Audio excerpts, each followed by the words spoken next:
Now, as I mentioned, while Thomas Jefferson was doing his thing, sending Lewis and Clark on the expedition, while he was trying to get the excise tax on whiskey lifted, while he was trying to get the National Bank of the United States gone, he was dropping our defenses in the Army and the Navy, all that kind of thing, Napoleon was still trying to conquer Europe.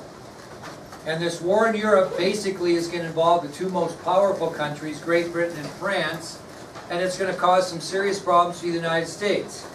And I told you in 1807, Napoleon had conquered most of Europe with the exception of Russia and Great Britain. And I also told you yesterday that the French were much stronger on land with their army, but Great Britain still maintained the strongest navy in the world. And the United States looked at this conflict between Great Britain and France as a great opportunity to make some money trading, because both countries are going to need supplies for war. And we were making good profit on trade with the two countries.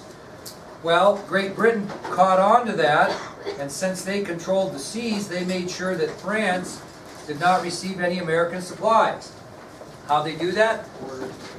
Well, not yet. They started to seize our American ships and impress our American sailors.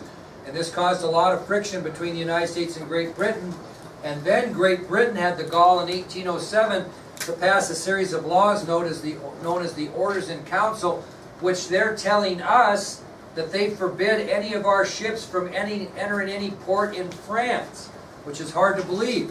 Well, France found out about that, and they did the same thing. They passed a series of laws that forbid all nations to trade with Great Britain. So both countries now have violated that long-standing principle of foreign relations among all countries of the world, known as freedom of the seas. Now, Jefferson did not want war with either Great Britain or France, because what he had done, he had cheapened up the military and made us weaker. So he did not want any hassle there. So he decided he would take all American ships off the high seas until the conflict between France and Great Britain ended.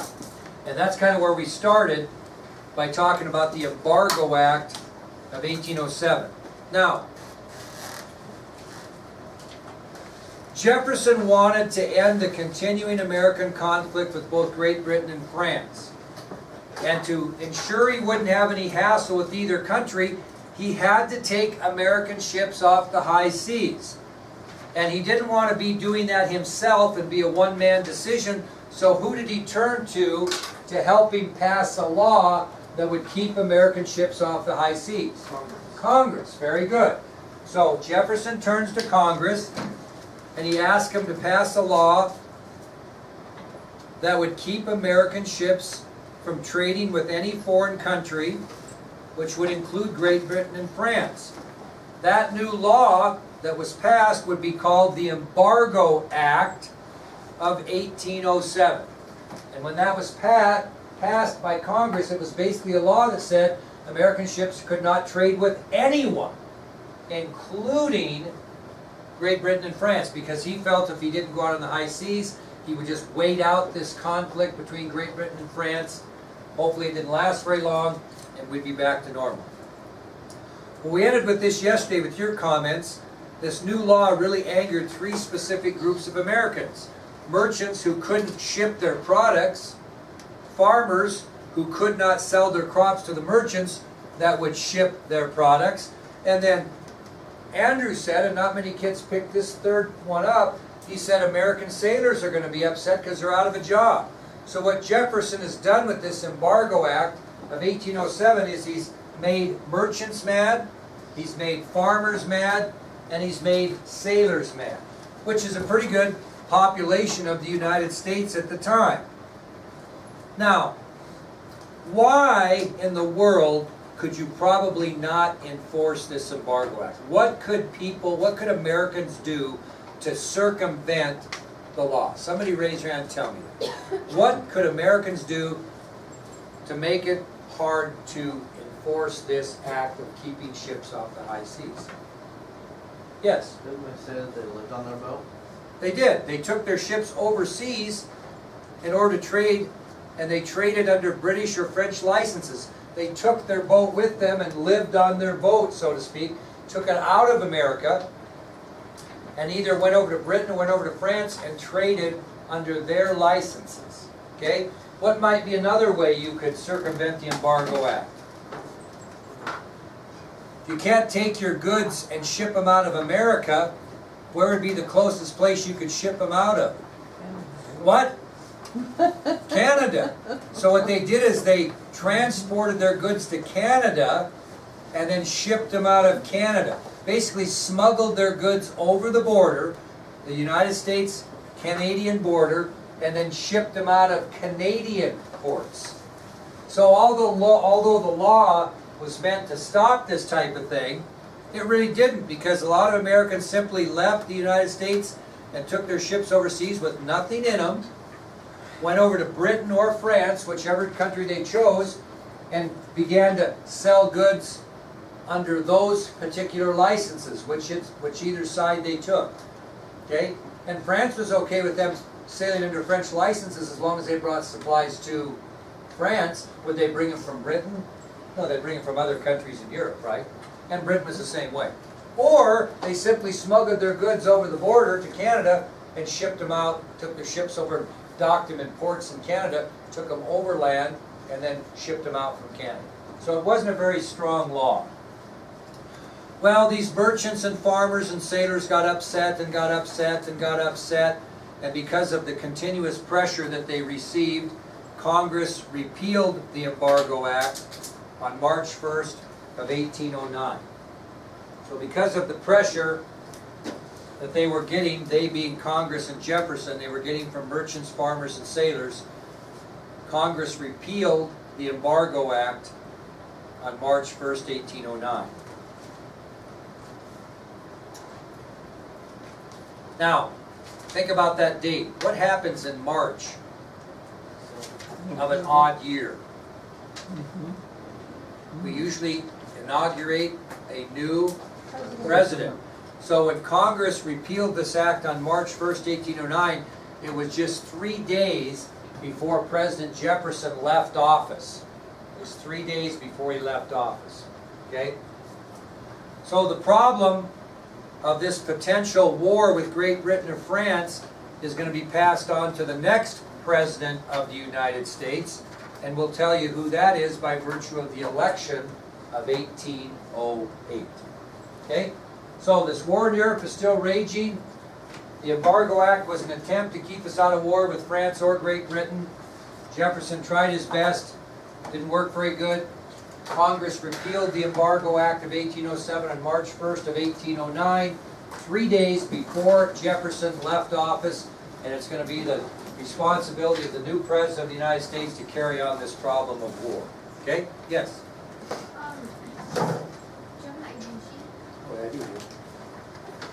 So, the election of 1808. Now, can Thomas Jefferson run for another term if he wants to? Yeah. And it would be his what term? Third. Well, he makes it pretty clear from the start that he is not going to run for a third term. He's not going to do it. So the Republicans are going to have to nominate someone else for president. Anybody want to guess who they nominate? George Clinton. No. This man has served faithfully under Jefferson as Secretary of State for 8 years. James Madison. So the Republicans will nominate James Madison for president. He had served 8 years as Jefferson's Secretary of State.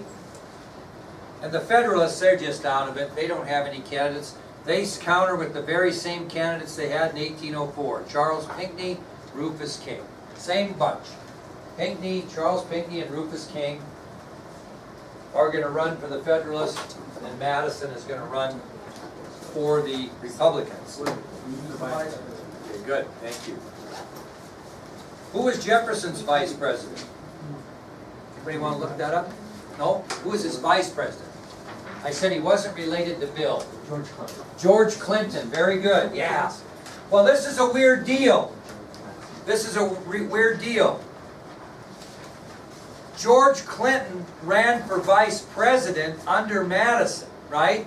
But he also ran for president under his own name. So this guy's going to run, he's going to be on the Madison ticket as vice president, but he also is going to run for president as well. And if he runs for president and wins, he's going to be the president, right? But if he loses, what's he going to be? Vice president. That's how it worked. Kind of crazy. Well, this election was not even close either. When the rubber hit the road, Madison had 122 electoral votes.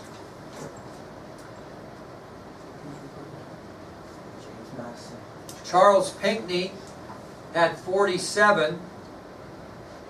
And George Clinton, who ran for 2 offices, actually did get 6 electoral votes.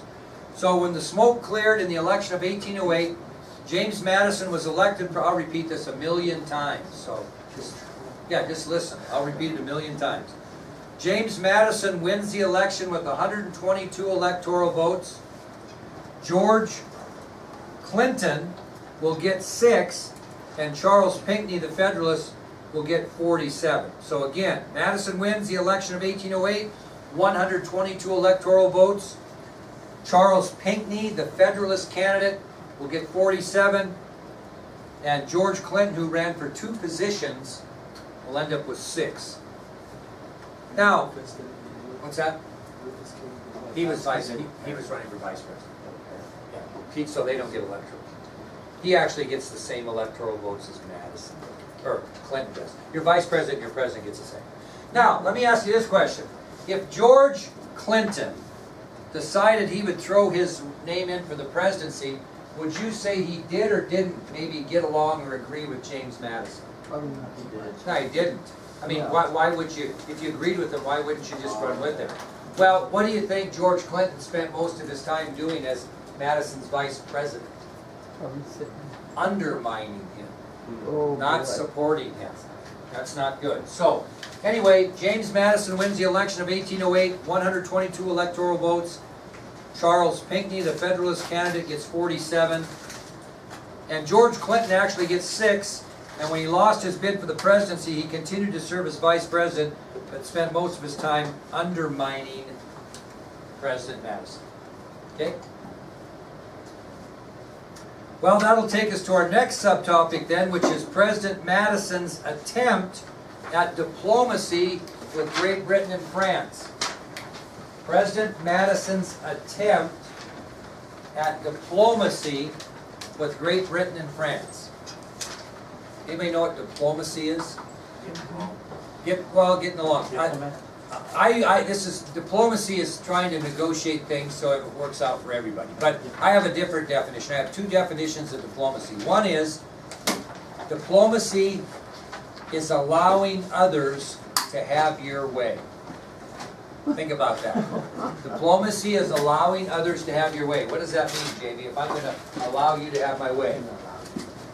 So if I say I think it's a good idea if Logan brings us Pepsi's every day, and Logan's thinking, well, that's just going to cost me money, but somehow I visit with Logan and make it sound like it was his idea to bring Pepsi every day, and I give all the credit to Logan for coming up with that idea that I actually had, do I still get my way too? Yeah. Sure. So diplomacy is allowing others to have your way.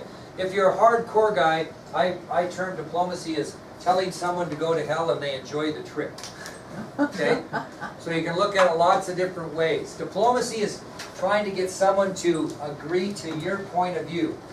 You can either strong arm them, or you can butter them up, or you can make it look like their idea, or whatever.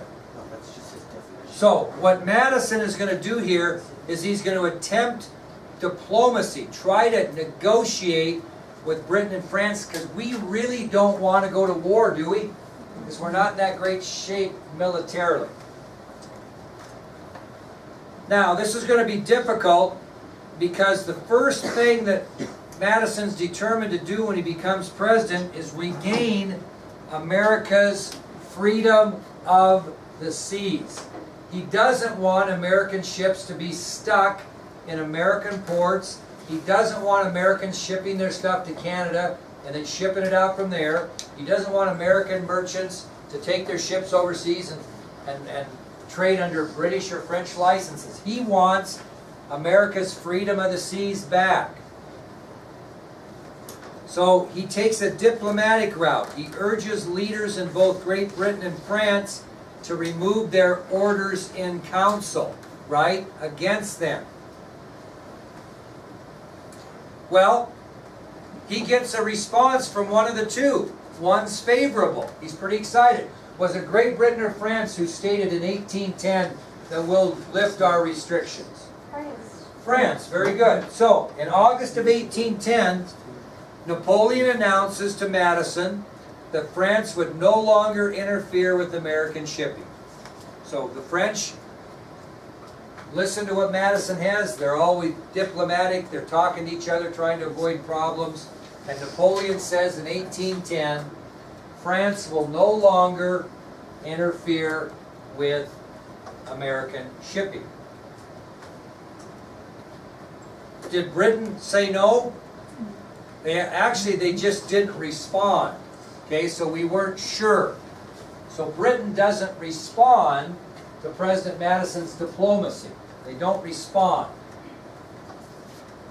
Some people would take a non-response as what? A no. And if you do that, sometimes you might end up with egg on your face. We'll see. Well, because Great Britain refused to respond, I'm not saying they refused to comply, but since they refused to respond, President Madison forbid all American trade with Great Britain. He would not allow American ships to trade with Great Britain. That went over maybe a little better because who could they still trade with? France, right? Now I want you to think about this though.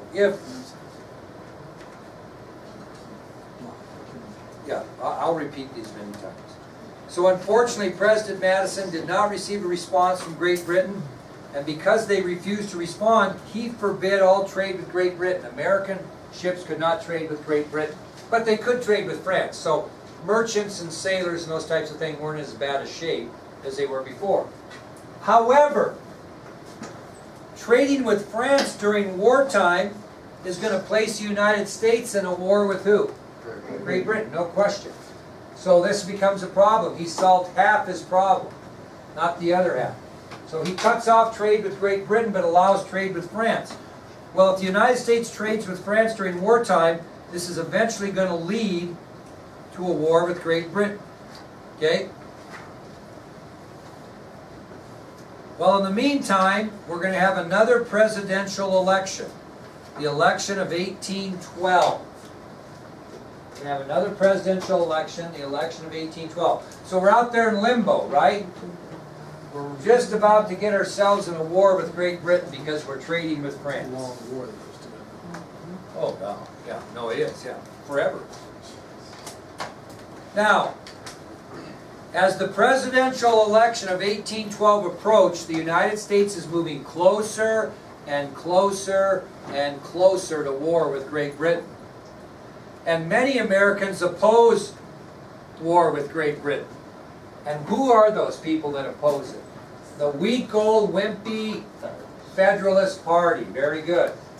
So, many Americans, especially the Federalists, oppose any war with Great Britain, and their feelings are going to come out in this election. We'll show you how it works. Well, the Republicans are going to nominate President Madison for re-election, but they're not going to stay with George Clinton, are they?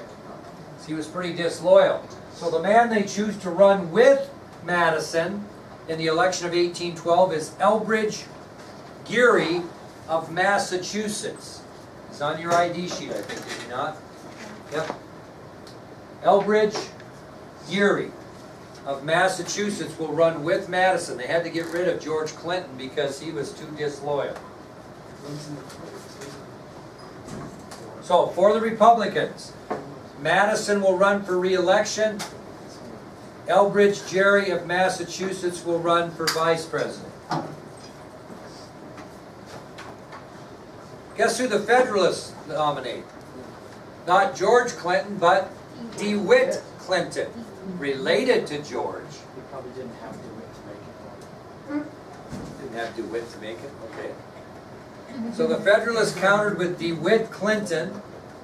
for the presidency and Jared Ingersoll for the vice presidency. So the Federalists are going to counter with DeWitt Clinton of New York for the presidency and Jared Ingersoll of Pennsylvania for the vice presidency. Now, since you've never ever heard of DeWitt Clinton, and especially Jared Ingersoll, how do you think this election is going to come out? Probably a butt kicking. Surprisingly enough, it was much, much closer than people might have anticipated. Although the Federalists didn't win, they made a big comeback and made it close. And why did they make it close? Because people opposed war. Okay? So not only Federalists opposed war, other people did too. And they voted on the Federalist side of things. So when the election ends, Madison wins the election. He gets 128 electoral votes. But DeWitt Clinton gets 89. That was the closest election we've had in a while. The Federalists kind of competed in this one. So 128 electoral votes for Madison, 89 for Clinton.